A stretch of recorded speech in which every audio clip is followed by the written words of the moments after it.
Hi all, welcome to Parker's Reefs. In today's episode, I'm going to go through my 5 biggest tips for people looking to get into the hobby of reefing.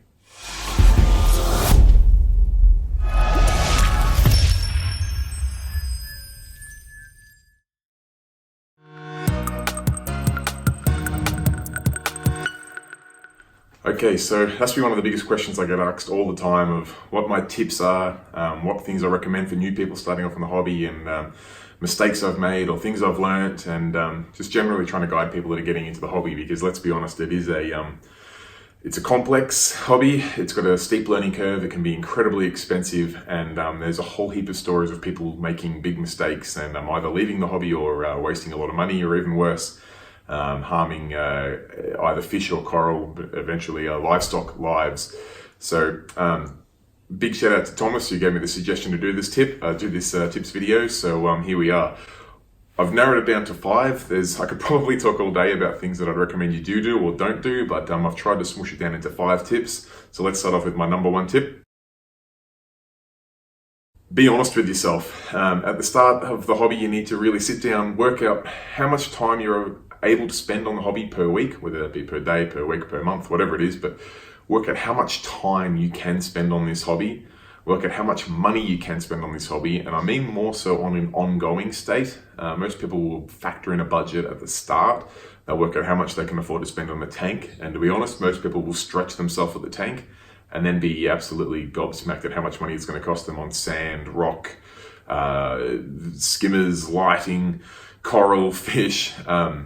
So you need to factor in how much money you're going to spend at the start of the hobby, but in my opinion, even more importantly, how much money you're going to spend on the hobby ongoing, because whilst we can do things on the cheap, you can also do things on the expensive path. You just need to be honest with yourself at how much money you are going to spend on this hobby, so you can keep yourself to that budget and also just not be disappointed with yourself for spending too much money or not being able to spend enough money.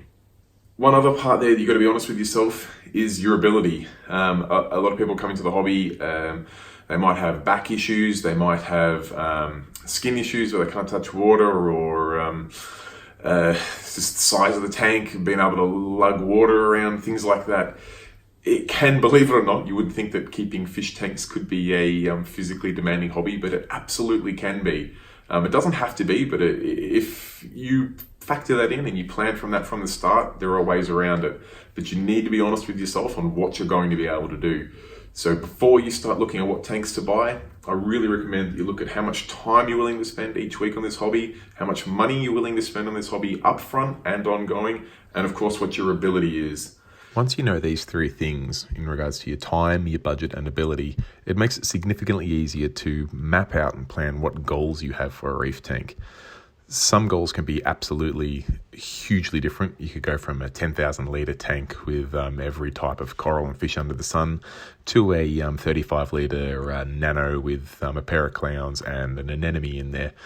However, the majority of tanks, particularly to people new to the hobby, actually look kind of the same, and the difference in the money spent and time spent on these tanks can be vastly different. So if you look at a common tank around a 400 litre tank, one that's SPS dominated or one that's soft coral dominated, with a couple of differences in fish in there, the amount of time, effort and money put between those 2 tanks can be hugely different. So I think it's well worthwhile to map out your time, your budget and your ability, and then speak with someone that knows that can help you map out what sort of things you can achieve with that time, budget, and ability, and show you the sort of things you should be aiming for. Gives you a really good indicator of what your goals, what your baseline should be for this hobby, and it's just going to put you onto the right path. Okay, step number 2. This is one that is becoming less and less common these days, unfortunately, as I think it's becoming even more important as time goes on with the age of internet advice that we live in now. But that is my number 2 tip: form a good relationship with your local fish shop. It's so underrated how important this is. I can't thank Dave and Mark and Deb at Deer Park Aquarium enough. Whilst it may seem like I've been in this hobby for a long time, I really haven't. I've only kept fish for about 6 years.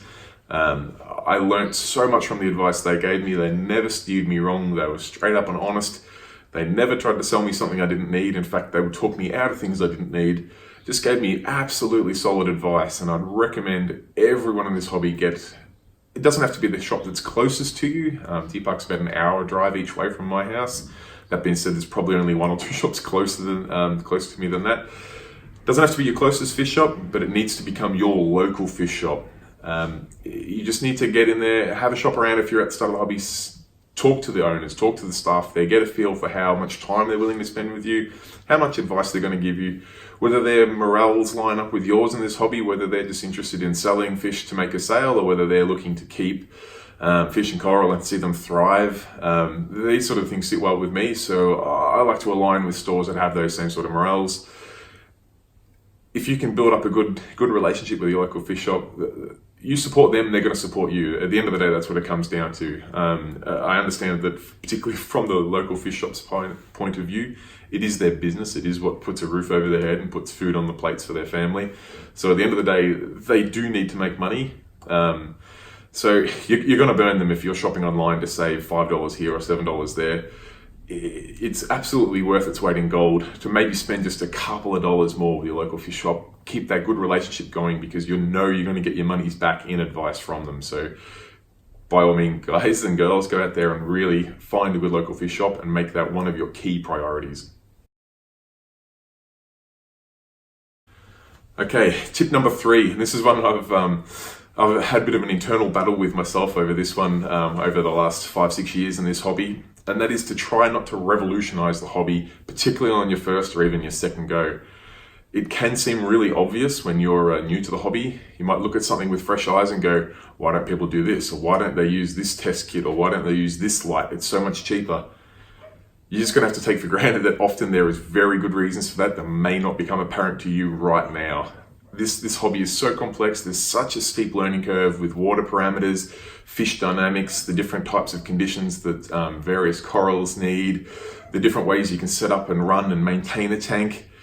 I highly recommend that you pick a path that's already been beaten for you and follow that just till you get your bearings in the hobby. I couldn't recommend more than going with already like an all-in-one tank or a setup tank from one of the big manufacturers, whether it be Red Sea, Waterbox, Evolution Aqua, Cade. Any of these guys make a tank that comes with everything you need, or at least your local fish shop can put together the equipment for you. That is a path that hundreds, if not thousands, of reefers have already picked and have got that running in their homes right now. It makes your life significantly easier if you can talk to others that have exactly the same setup as you. If you've got questions about micro bubbles in your tank, you can talk to a forum of people worldwide that have exactly the same equipment as you, and you can work out the problem. It can be daunting if you're a new or a relatively new reefer to try and tackle some of these really obscure and complex problems on your own. So try not to revolutionize things. I know it's difficult. Personally, I love to try and take a different angle with things and try to improve things, but we've got to remain humble and realize that we don't know everything just yet. Get into the hobby, get yourself grounded, get the basics, the foundations right, then start trying to experiment or pioneer some new areas of the hobby. Definitely just try to bite your tongue at the start and take advice that's out there, follow the path that others have done, and you'll get success much quicker. Okay, tip number 4. This one seems really logical, and it kind of really tees in with tip 1 about being honest about the time and money you can spend on the hobby, but I can't stress enough the importance of routine. This hobby is significantly easier if you can stick to a routine. And by routine, I mean if you can feed the same time every day, if you can test the same time every week, if you can change the same amount of water at the same intervals every week, every month, or whatever it is, try to make everything you do with this hobby a routine. There's a few reasons for that. First one being it's going to be significantly easier to keep doing it if it's a routine. Whilst when you're coming into the hobby, it's all very exciting, you spend a lot of money, you're having a lot of fun with it, and you couldn't imagine the day where you wouldn't be excited to do a water test. Just trust me, as the months go by, or even as the years go by, and you wake up on a cold Saturday morning, you're really not going to be that excited to go out and do a test of all the parameters on your tank. But if you set that you do that every Saturday morning or every Sunday morning or every Thursday night, whatever it might be, and you can keep to that routine, it's going to be more likely that you're going to do it. So the ability or the likelihood of you continuing to do that routine, if you have it as a routine rather than ad hoc, is significantly higher. But the other part, which is the steep learning curve and trying not to pioneer this hobby, is if you have a routine and if you keep things consistent, you're more likely to pick up on things that are changing. If you're testing water at the same time of day every week, you're doing every Saturday morning, for instance, and you're seeing your alkalinity 7.0, 7.0, 7.0, then all of a sudden it's 8.4, it's going to be more obvious that something's changed. Whereas if you're doing sporadic testing, if you're doing it Tuesday morning, then you're doing next week, you're doing Wednesday night, then you're doing Saturday afternoon, and you see these swings, it's one of two things are going to happen. You're either going to knee-jerk reaction to that, or you're not going to trust the information that's given to you. Stick to a routine. It just removes a few variables, makes things much easier to track, makes it easier for you to do it, and just makes it easier to identify where things are going wrong, or hopefully where things are going right. Okay, my fifth and final tip for new people getting into the hobby, and it's probably, not probably at all, it is the most important one, is patience. Patience, you will hear it 1,000 times over in this hobby when people ask for tips getting into this. Patience is so underrated.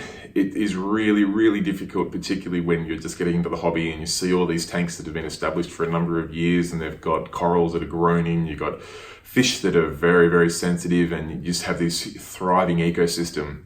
It takes a long time to get there. The more you know this at the start of the hobby, the more successful you're going to be. You're going to have months of an ugly tank. You're going to have months where you can't put fish in or maybe even coral into your tank. It's going to be months of work before you see a reward on your effort. You just have to accept that before you get in. If you expect that you're going to be able to throw some money at it and put corals in, put fish in, have this incredible looking tank, it might look great for a week or a month, and then you may start to see problems and you're going to be chasing your tail from there. You're eventually going to get burnt out from spending money or spending time on the tank trying to fix those problems, and you'll probably get disgruntled and leave. The longer you can take your time planning things, the longer you can take your time letting the tank establish and build up its ecosystem, the longer you can take time researching and asking other people and working out which light system to buy or which test kit to buy, the more successful you're going to be. Of course, you're going to end up overanalyzing things, but overanalyzing is 10 times better than underanalyzing and trying to fix later down the track. So take your time, ask a range of advice. You don't have to follow everyone's advice, but just get a feel for what's out there, what people are doing, what's worked for people, what hasn't worked for people. Just take your time, have as much patience as you can. There's a bit of a cliche in reefing where they say nothing good happens quick. And it is a little bit of a cliche, but it's true. Nothing ever good in this hobby happens quickly. Only bad things happen quickly. The good things always take a lot of time, so make sure you take a lot of time. Alright guys, thanks for watching. That's been my video today on my biggest 5 tips for new people getting into the hobby of reefing. If you're new to this channel, I'd really appreciate it if you could subscribe and hit the bell notification button so that you get notified every time I upload a video. And of course, feel free to comment down below if you have any questions or feedback on the video. I always try to find time to reply, and all the feedback is really appreciated. Thanks guys, bye.